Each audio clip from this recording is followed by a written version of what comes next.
On today's show, the production date of Ford's upcoming dedicated EV is revealed.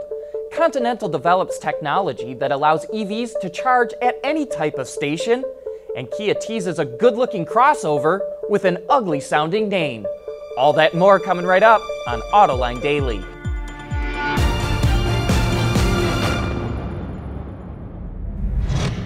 This is Autoline Daily, the show for enthusiasts of the automotive industry. Carlos Ghosn has been running Renault Nissan for over a decade, but Reuters reports that the 63-year-old is preparing for his successor. He's looking for a second-in-command to run a new position that would combine the currently separate Chief Competitive Officer positions at Nissan and Renault into a single job. The contenders are Nissan Chief Performance Officer Jose Munoz and CCO Yasuhiro Yamauchi, as well as Stefan Mueller, who is the Chief Performance Officer at Renault. In addition to finding a successor, the goal of this plan is also to advance the integration of manufacturing, R&D, and other areas at Renault Nissan. Speaking of Nissan, it's come up with a strange way to promote the Leaf by giving away free gas? It may sound confusing at first, but here's the logic behind it. Give people free gas so they can know what it feels like to not have to pay for gas like an EV owner, and maybe, just maybe, that will spur their interest to go buy an EV. Now, I've got to believe you're like me and think that this stunt won't do much good in the way of getting any of those folks that get free gas to buy an EV, but I've got to commend Nissan for trying a new, unique approach. The free gas campaign starts this summer in 5 Northeast U.S. states. We'll be back with more news about electric vehicles right after this.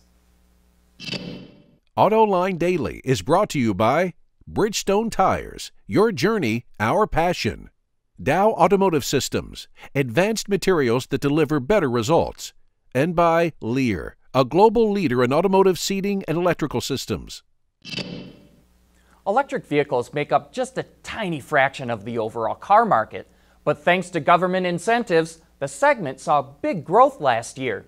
According to a report from the International Energy Agency, the number of EVs, including plug-in hybrids, hit 2 million globally in 2016. That's 60% higher than the year before. China is the largest market for EVs, accounting for more than 40% of the total, which is twice as high as in the US. To help further the growth of EVs as well, a group of 10 nations are expected to kick off the Electric Vehicle Initiative tomorrow. The goal is to have battery-powered cars, trucks, buses, and vans hit 30% market share by 2030.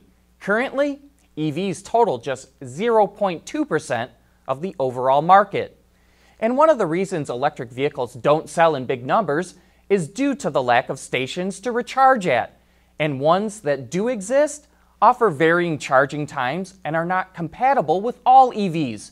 So to avoid these issues, the supplier company Continental has developed a solution to charge at any kind of station.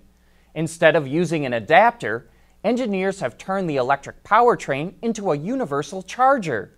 Called All-Charge, it's able to handle up to 800 volts and 350 kilowatts at level 1 and level 3 AC chargers and DC fast charger stations.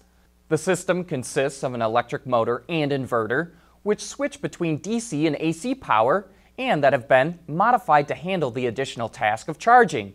The only extra component is a DC to DC converter, which regulates flow to the battery.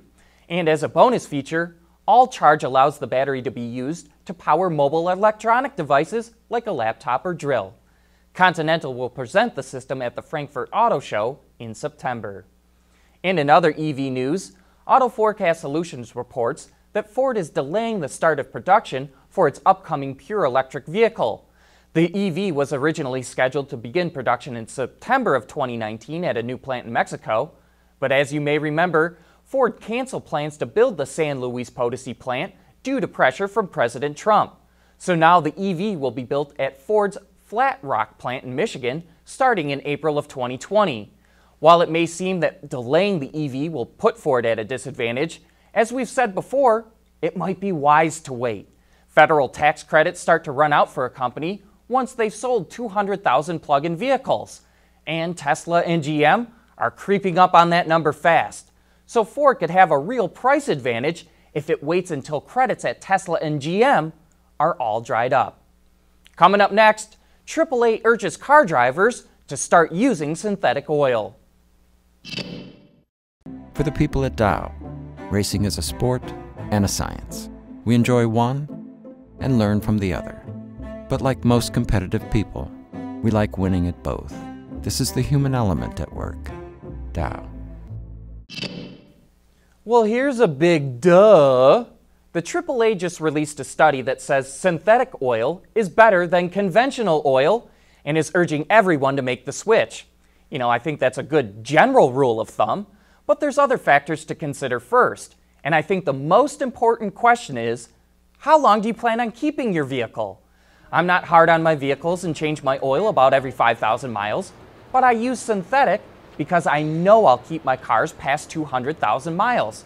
If I wasn't going to use them that long, I'd buy conventional. I will add to first check to see how much a synthetic oil change is because it can be a big difference to conventional. But the AAA does point out that on average, it's about $64 more per year for synthetic oil.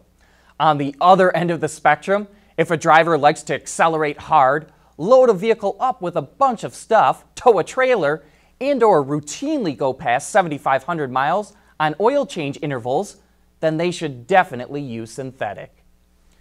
Kia revealed a sketch of a new B-size crossover called the Stonic. It's a combination of the words speedy and tonic. I don't like the name at all, but it does have a real sporty, aggressive look to it that will likely be toned down for the production version. There aren't many details, but Kia says this will be the most customizable vehicle in its lineup. The Stonic goes on sale in the second half of the year. But that's it for today. Thanks for watching, and please join us again tomorrow.